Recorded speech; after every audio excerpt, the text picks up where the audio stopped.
Financial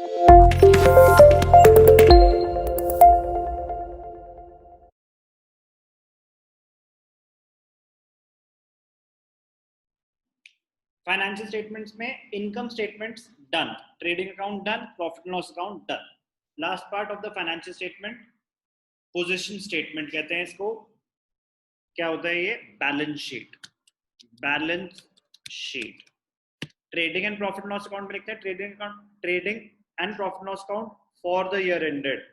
यहाँ पे लिखते हैं balance sheet as at 31st March 2021. एक एग्जांपल है, आपके क्वेश्चन में जो होगा आप उस हिसाब से लिखेंगे.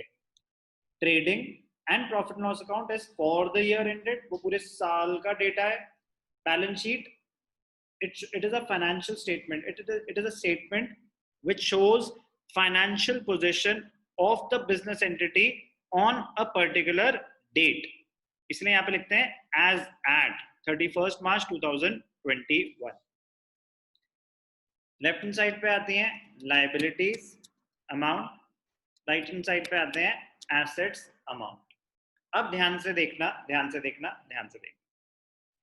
बैलेंस शीट को बनाने के दो तरीके होते हैं. बैलेंस शीट को बनाने के दो तरीके होते हैं. ये it is not an account, तो यहाँ पे डेबिट क्रेडिट नहीं लिखते. Balance sheet is not an account, यहाँ पे डेबिट क्रेडिट नहीं लिखते. It is a statement, position statement. तो लाइबिलिटीज, एसेट्स, इसको बनाने के दो तरीके होते हैं.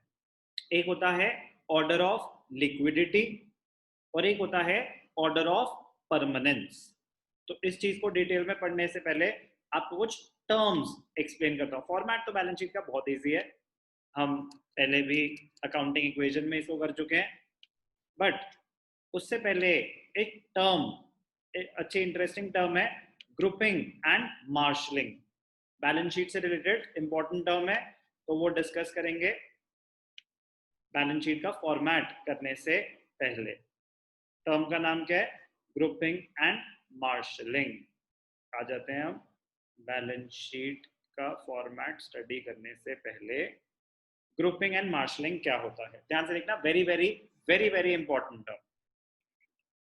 Grouping and marshalling, arrangement of assets and liabilities. Assets and liabilities are shown in a certain order in the balance sheet. Therefore, they should be arranged in certain groups and in a particular order. Non-current assets, fixed assets एक साथ, current assets एक साथ, non-current liabilities एक साथ, current liabilities एक साथ, capital अलग. Grouping करनी चाहिए. This is called grouping and marshalling of the balance sheet. Important term है काफी. Grouping means putting items of similar nature under a common accounting head. Fixed assets में land, building, plant, machinery, fixed assets. Current assets में debtors, prepaid expenses, cash in hand, cash at bank, inventory. Non-current liabilities में bank loan, debentures. Current liabilities में outstanding expenses, creditors, bills payable. Grouping. The arrangement of assets and अब एक तो गया grouping. तो अब पहले मैं fixed assets दिखाऊं फिर current assets दिखाऊं, या पहले मैं current assets दिखाऊं फिर, एक तो गया grouping कर दी.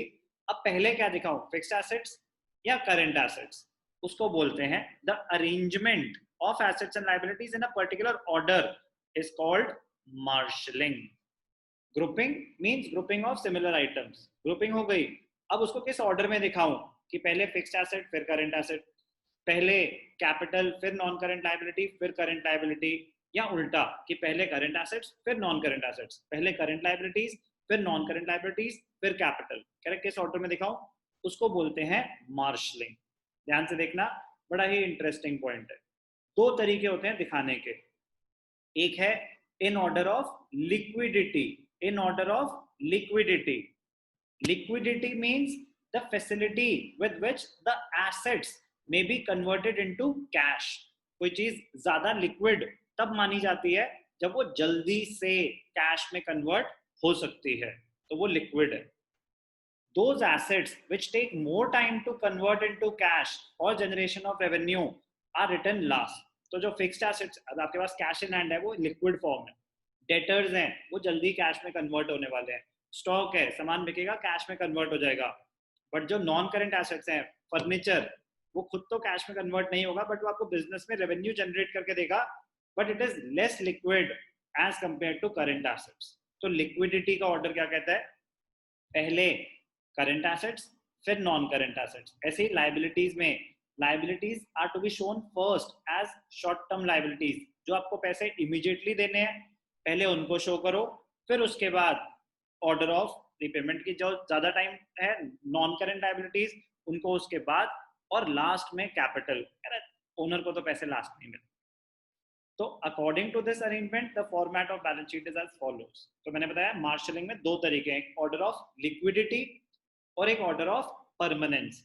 ऑर्डर ऑफ लिक्विडिटी में पहले करेंट एसेट्स, फिर नॉन करेंट एसेट्स, पहले करेंट एसेट्स, फिर नॉन करेंट एसेट्स। और लाइबिलिटीज में पहले करेंट लाइबिलिटीज, फिर नॉन करेंट लाइबिलिटीज, और फिर कैपिटल। ये है बैलेंस शीट का ऑर्डर ऑफ लिक्विडिटी। दूसरा ऑप्शन क्या है? Order of permanence. Order of permanence क्या कहता है? उसका ऑपोजिट। ऑर्डर ऑफ परमानेंस कहता है पहले नॉन करेंट एसेट्स, फिर करेंट एसेट्स, पहले कैपिटल, फिर नॉन करेंट लायबिलिटी, फिर करंट लायबिलिटी। आइटम सेम दिखा रहे हैं दोनों। कह रहे हैं ऑर्डर ऑफ लिक्विडिटी में दिखाना चाहते हो तो जो आपको बताया, ऑर्डर ऑफ परमानेंस में दिखाना चाहते हो तो क्या? assets which are to be used permanently in the business and are not meant to be sold are written first. So पहले non current assets.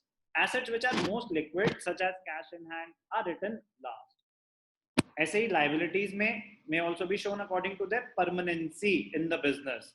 सबसे पहले capital will be shown first, then long term liabilities and then short term liabilities like amounts due to suppliers, creditors, वो सब last में आ जाएगा अगर हम order of permanence follow कर रहे हैं। ऑर्डर ऑफ परमानेंस में नॉन करेंट एसेट्स पहले, फिर करेंट एसेट्स, कैपिटल सबसे पहले, फिर नॉन करेंट लायबिलिटीज, फिर current liabilities. Order of permanence. तो हमें कौन सा ऑर्डर फॉलो करना चाहिए? कुछ मेंशन नहीं है तो ऑर्डर ऑफ परमानेंस फॉलो करना चाहिए। अगर आपको कोई स्पेसिफिक इंस्ट्रक्शन नहीं है तो ज्यादा कॉमन क्या रहता है? Order of permanence. पहले non current assets asset side पे, फिर करंट एसेट्स। लायबिलिटी साइड पे सबसे पहले कैपिटल, फिर नॉन करंट लायबिलिटीज, फिर करंट लायबिलिटीज। बेटर रहता है कि एक ऑर्डर में दिखाएं, बट स्कूल लेवल पे तो कहीं कहीं पे तो जिस मर्जी ऑर्डर में दिखाओ, लेकिन आपको लॉजिक पता होना चाहिए कि ऑर्डर ऑफ परमानेंस एक बेटर वे है। दोनों इक्वली करेक्ट है, बट कोई ना कोई ऑर्डर फॉलो कर लेना चाहिए। ज्यादा कॉमन ऑर्डर ऑफ परमानेंस होता है। तो ऑर्डर ऑफ परमानेंस का आपको एक फॉर्मेट तो आपको दोनों दिखाई दिए, फॉर्मेट तो दोनों सेम है, बस लॉजिक समझना है कि ऑर्डर ऑफ लिक्विडिटी में पहले लिक्विड आइटम्स, फिर नॉन करंट आइटम्स, और ऑर्डर ऑफ परमानेंस में पहले नॉन करंट आइटम्स, फिर लिक्विड आइटम्स। ध्यान से देखना, जो इकलौती चीज आपको बैलेंस शीट में पता होनी चाहिए। तो अब जैसे बैलेंस शीट बना रहे हैं, तो बैलेंस शीट में मैं आपको ऑर्डर ऑफ परमानेंस के हिसाब से अगर एक छोटी सी डिस्कशन करूं, तो पहले आता है कैपिटल। पहले क्या आता है? कैपिटल। अब ध्यान से देखना, बाकी सारे तो आइटम्स हैं, कैपिटल में आपको वर्किंग करके दिखानी पड़ेगी। कैपिटल में क्या वर्किंग करके दिखानी पड़ेगी? कैपिटल में ध्यान से देखना, जितना भी आपको कैपिटल गिवन है क्वेश्चन में, इसमें से माइनस हो जाती है ड्राइंग्स, अगर क्वेश्चन में है तो। ऐड हो जाती है एडिशनल कैपिटल, एडिशनल कैपिटल अगर क्वेश्चन में है तो। और क्या ऐड हो जाएगा? Net profit.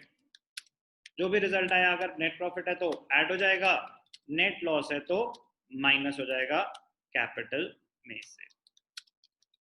कैपिटल में आपको ये कैलकुलेशंस करके दिखानी है। ड्राइंग्स माइनस करके दिखाते हैं, एडिशनल का कैपिटल अगर है तो उसको प्लस करके दिखाते हैं। तो जो रिजल्ट आ गया उसमें नेट प्रॉफिट ऐड कर देंगे, और नेट लॉस अगर है तो वो माइनस करके दिखा देंगे। बाहर चला जाएगा आपका फाइनल फिगर। कैपिटल में बस आपको ये ध्यान देना है, कैपिटल में ये सारी कैलकुलेशन आपको करके दिखानी पड़ेंगी। उसके बाद आपकी non current liabilities, non current liabilities में क्या एग्जांपल दिया हमने, जैसे लोन, बैंक लोन्स,